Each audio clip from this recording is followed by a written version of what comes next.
Should we start from the beginning? Yes, the beginning is a suburban, little beautiful suburban neighborhood enclave sort of thing. Did you mean to ask me my relationship with this movie, or you don't care? I didn't ask that. You did not. Thought I would shift things up a little serial bit. Killer. But go ahead. I had one. I don't know what age I would have been. Yeah, but it was definitely. You don't have that many R-rated movies in your repertoire. I forgot this one. I mean, I guess I knew it was R, but it's a violent movie. That part I don't even think is the R part. I think it's the aggressive masturbation scene and the use of old pornos kind of in the background in pornography magazines. Sex films. Right, sex film. The teenager calls them in. I won't ever watch a sex film again. He's very formal when he prays to the Lord. And then the super graphic sex scene between but you don't see anything, but it's still very uncomfortable because it's a husband and wife very loudly fucking while their grown ass kids can't hear everything, and it's intentional. Yeah. That's so off-putting.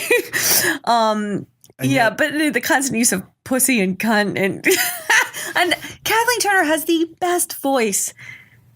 For saying these words. Well, for turning on this freakish other tone in her voice. So your first look at her is she seems to be very uptight, and she is very uptight and like she has rules. Rules. Doesn't want cursing. Doesn't want even anything sort of unpleasant. Shit the brown word. No gum in the house. Yeah, she's the brown word. Was she talking about? She was talking about shit. Yeah. It wasn't like in just things that are bad. We call them the brown words. No. Okay. That was her way of. Yes. Somebody chews gum and she makes them spit it out. Right away, I'm identifying her with her because I hate gum. And you are repulsed by it. Yeah. And the first 5 years of our relationship, I lovingly did not touch a piece of gum, even when I wasn't with you. Now I break that rule. What? You know that I break that rule. Oh. It's your rule. I'm my own person. With my own gum chewing mouth. It's very rare. I'm just saying, I fucking chew it. I used to feel really guilty about chewing it, even when we weren't around. You'd never find out, so I didn't do it. Now I do it. Now I'm thinking of it. Anyway. It's bad enough to have to watch somebody chew gum in this movie. Go on. Is that something else I need to get therapy about? Is my relationship with gum? You need yes. Really? Is that big of a deal? It's a symptom, not that I might drive. It's a symptom. Drive me to murder somebody. Not the problem. You don't think that if we just unpack it all at the center is just gum? Like in the middle of a blow pop? It would be so refreshing. It would be so refreshing if some sort of psychological issue you could get to the bottom of and just be like, well, that's it. That's it. So when you were 3, you stepped in gum and you almost got hit by a car and your mom laughed maniacally at you. But still wasn't the gum at the center. It was probably the mom and the trauma. No, it's the Wrigley Company's fault. Okay. Big gum. She is an uptight Kathleen Turner who plays Beverly.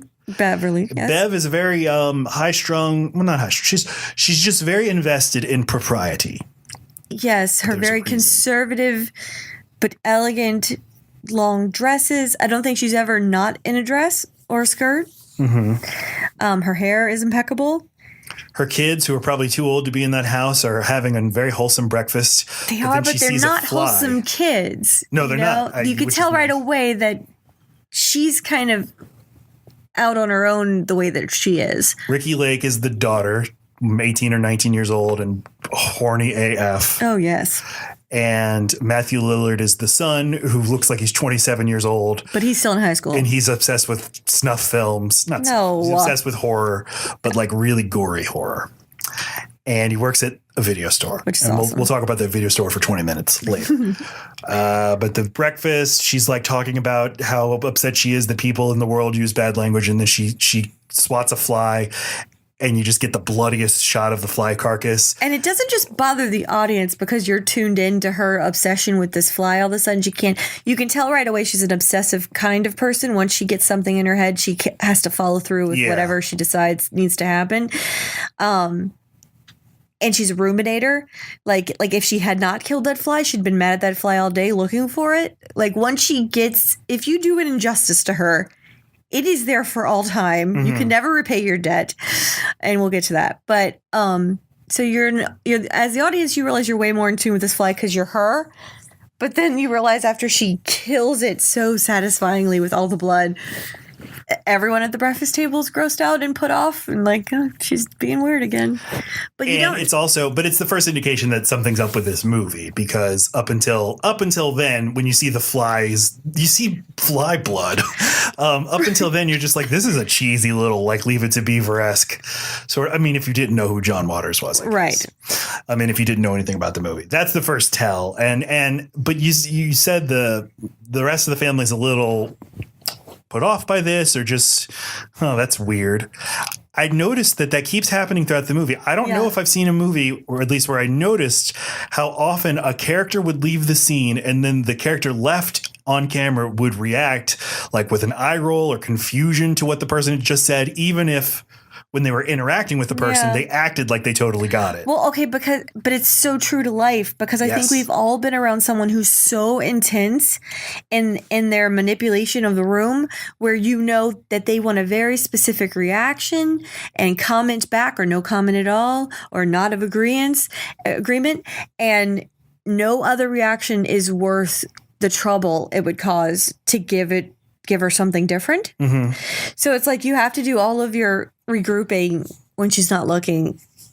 And I think that part of it is like this. If this movie's about it, if this movie's about anything, I think it's sort of the artifice of polite society. Mm-hmm. How we're all sort of just buying in. You know, Donnie Darko would love to say that we're all just buying in to this bullshit. Yeah. 2 back-to-back movies with very similar at the table scenes and like realistic interactions with their parents. Yeah.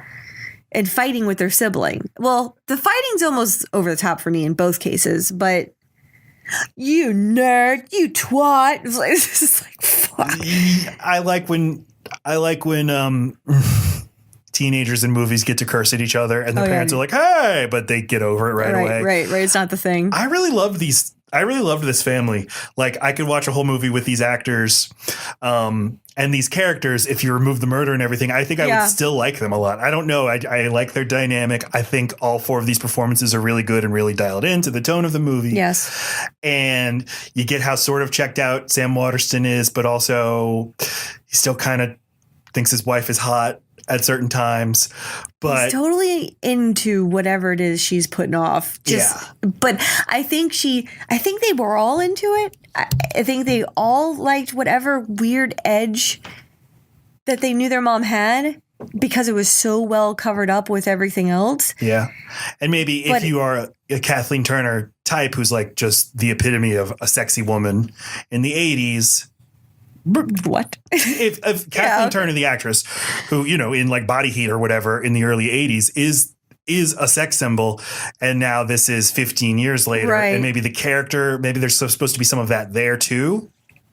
Right. I used to run this room. I didn't have to worry about being appropriate. I was a sex fucking kitten, and I can still control the room this way too. Just do it in a different way with my overpowering personality. So she starts killing people. But that's what I was going to say. It's like, it's interesting because we catch this character as she's come to a head. As like, I mean, this has always been what was bubbling underneath her intense grudges and her obsessions and her need to really control her appearance and the appearance of her family and all this, because she was oppressing this need to kill. And so we pop in just as she's starting to just embrace that. And I was going to ask, do you think that this is literally the first time she's ever killed? We're not coming in the middle of it? Yes, because she's not any good at covering it up. She doesn't even try. It's broad daylight. Mm-hmm. She'll lie if she needs to otherwise, but she's got such a compartmentalization about it. She's almost not even lying. She resets. Yeah. Like, I mean, it's why it's so comfortable to watch her. Because she's not uncomfortable by what she's doing at all. There's no remorse. And she's not uncomfortable at all in completely making the other person think they're crazy for even asking. Which is hilarious every time it happens. And just very satisfying to watch it anytime that happens in a movie. But she is one thing. I did notice the detail that she is a little disgusted by blood and stuff. Like, she kills and then she's like, ugh. Yeah, she's disgusted by mess. Again, controlling that outside presence. I mean, she doesn't even like to say the brown word. So she doesn't like filth. I feel like there was definitely a movie, or I never watched Dexter. Was Dexter like OCD and germophobic? Yes. I can't remember the germophobic part, but the thing that was like so awesome to watch about is the impeccable way he would not let a single bit of evidence get anywhere it didn't need to. The tarping, the cleanup process, and the preparation process was always like, oh, that's satisfying. Yeah, that's the satisfying thing about Breaking Bad too, and Better Call Saul is just seeing a plan where they think of things that you never would have thought of. But what that sure, but Dexter's a much different in that it's all about his OC. Those characters were an OCD, and the ones you just said, they just were smart. Mm-hmm. Where this is an OCD character doing something that he wants to leave a trail for, and it feels a bit different. I feel like there's got to be a movie about a germophobic serial killer who's disgusted by. Is that not Monk? Okay, no, he was a detective. Oh, okay, and he was OCD.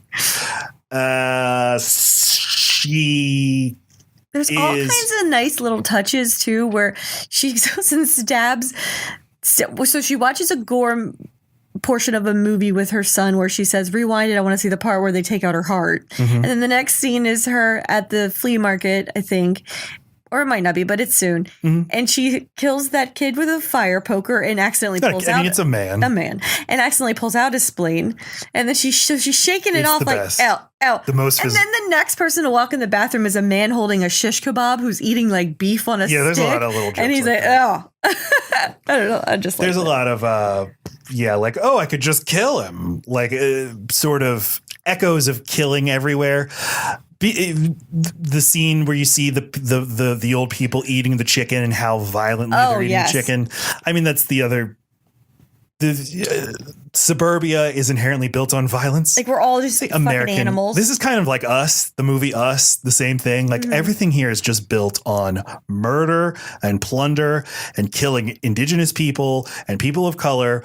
And we are going to bury it all and make everything look really nice. And we're never going to talk about it. But it still comes out in the way that we consume the flesh of animals. Right. We even have this little food that's a sword through some meat.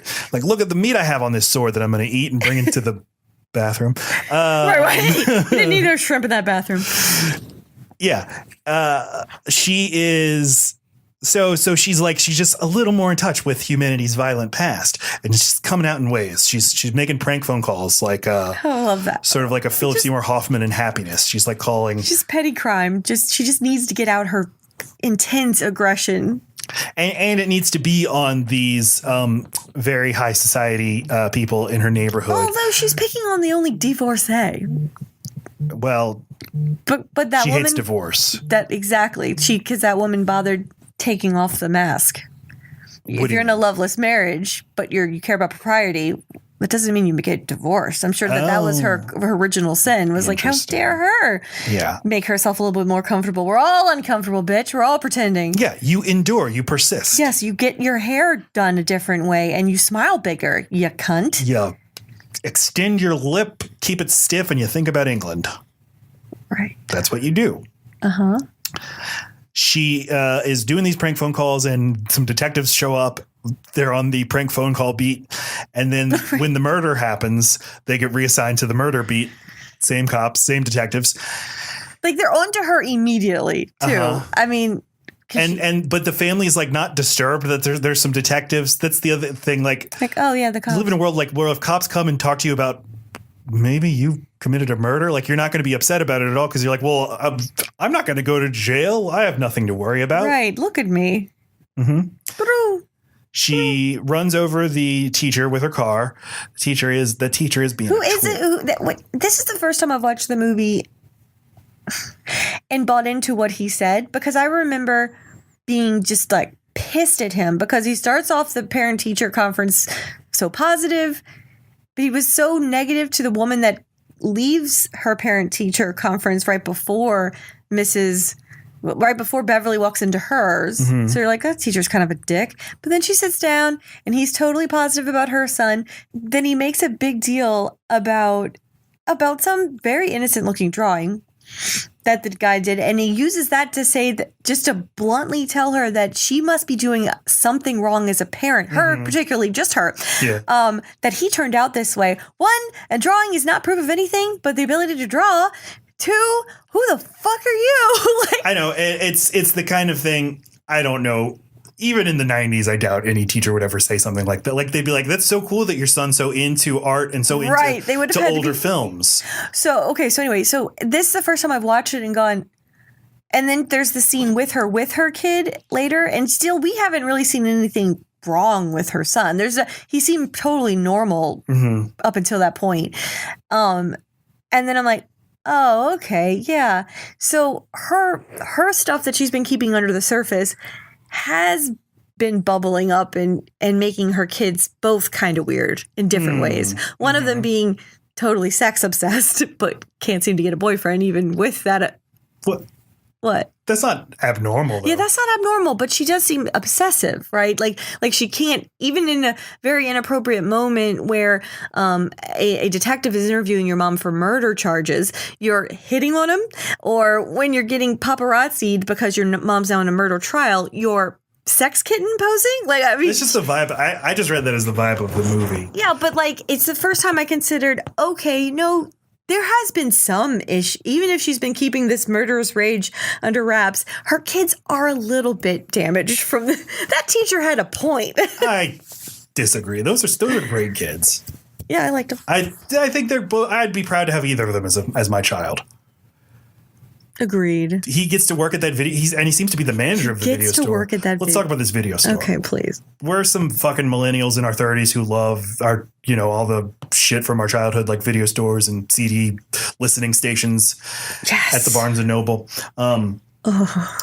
But my video store in Mandeville, Louisiana was called Video Biz, and it looked a lot like this. And I hadn't seen one in a long time. It's a difference. What's different about a more planned out Blockbuster is like you buy this space and you know you're going to be a video store, but then you don't realize how much real estate you need. So you end up with floor to ceiling, every space covered with a shelf, kind of like it's cramped. And it's right. Great. It wasn't planned out. Surrounded by all of this. And inventory is not quite regulated the way a Blockbuster might. So it just has this like. Yeah, it's anarchy. And you said that you worked at a video store. I did, right? And with the VHSs stuffed with foam because the real movies are in the back. Yeah, mine too. Video Biz was like that. And it had a false door. This one was called Video Village, and it had a false door just like that one did. Because that's what when you liked it, the guy opened the door and hid his mom. So we had that, but like the front of the place was 1/4 the size of what was in the back, and what was in the back was just tons of porn and a sex shop and stuff. So like you have this little counter that kind of comes out, it dips out. You walk through beads to get through that section. If you're behind the counter, you walk through beads, and then you realize that counter goes on for miles on the other half because there's lots of horny men to service. It sounds so good. I've been trying to like turn whatever I own, whatever apartment I've ever rented or house I've owned, I've tried to recreate a video store vibe somewhere in it. I have too. Because we own so many physical movies. But you and I both had that in common where we tried to make little Blockbusters everywhere we lived. Yeah. And I still like if.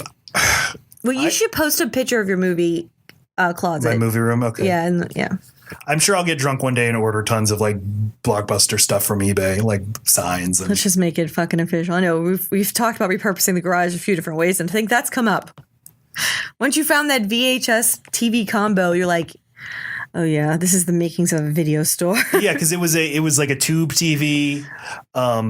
It was a tube TV, and I just wanted to be playing movies like on a VHS, a shitty movie like Spawn or something from the 90s on mute.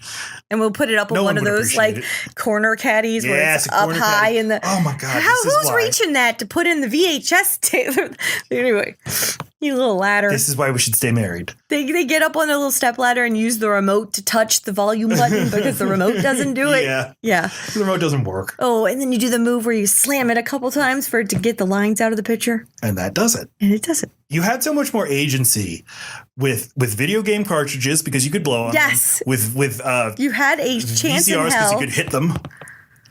And and discs, because you could pop them out, go, and then you wipe them on your shirt. Well, you have to on them first to make them that's why yours weren't working. Mm-hmm. And, one day people will be like, streaming, you just really had so much we still have more agency over the stream because you could check your internet signal. You could unplug your router and plug it back in. But those things, when you had the other devices, were right there. Our router's up fucking stairs. It's so annoying when you realize that's your only course of... I guess the unplugging the Roku and plugging it back in is our current version. Yes, I'm saying we've always had some agency. Yep. We still do. So Serial Mom eventually gets caught. There you go. She becomes she gets caught at an L7 concert. The band L7 is playing, except they're not themselves. They're the camel lips. Where they have stuffed vagina lips purposely embroidered and protruding in their pants area. They rock. I was obsessed with vagina lips. Like, I thought it was the most vulgar thing I had ever fucking seen on a movie, and I'd seen some shit, but that was the most vulgar part of this whole movie to me. When I was a kid, I was like, they showed their vagina lips, and those weren't even real. Those were false vagina lips. Just in my family, you hide your sexuality and your desires. You don't fucking make them look pulsating in front of people with your crotch in their face. I don't know. It was wild. So when did you see this movie? Well, because you never asked me about my past with this movie, I was probably, 12. Uh-huh. I was too young again. One of those things. Did your mom allow it? She didn't fucking know. Your mom had very tight control over your... I mean, I must have had access to like a paid, one of those... poor people weekends for HBO, and they just give it to you for a weekend. Sure. It had to be something like that, because where else would I have been able to watch? I bet I heard an edited version of it though on like TBS or something, a censored version. I don't know. I was just like enamored with it. Would you describe yourself as a latchkey kid? Oh, 100%, yeah. But a latchkey kid who was also a parent of a kid, because of my brother being 5 years younger than me. And he was a latchkey kid of yours, you're saying? Right. He would never. So it was latchception. Well, I didn't give him the fucking cake. He just became my kid immediately when I turned 11. So not immediately, but quickly. Serial Mom gets caught. Everybody, she becomes a media sensation. She's Serial Mom. I mean, this is right before O.J. Simpson happens. Right. So you could still. So I was wondering, like, is Matthew Lillard supposed to be Kato Kalin? Is that? Oh no, but this came out like a year before any of that, the trial or whatever.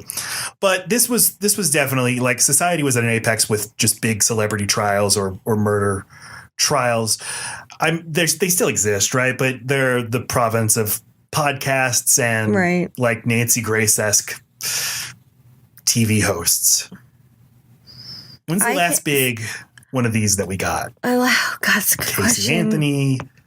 I feel like we've, as a society, moved on to bigger fish to fry. But I mean, having the president that we do, I don't know if that's when, like, I feel like sensational news stories just don't exist anymore. I think you just answered it. We have it. It's that's what I'm saying. I don't think there's room in our brains for like some sort of sexy mom drowned a kid story. Like, it's like, okay, but there's true chat. And I also think since Black Lives Matter started too, like the fact that we ever cared so much about a few white kids, so much that Jean Benet was on every fucking magazine for years and years. It's like, okay, no black child has ever been featured or cared about like that. So I truly think it's after we got our priorities straight a little bit.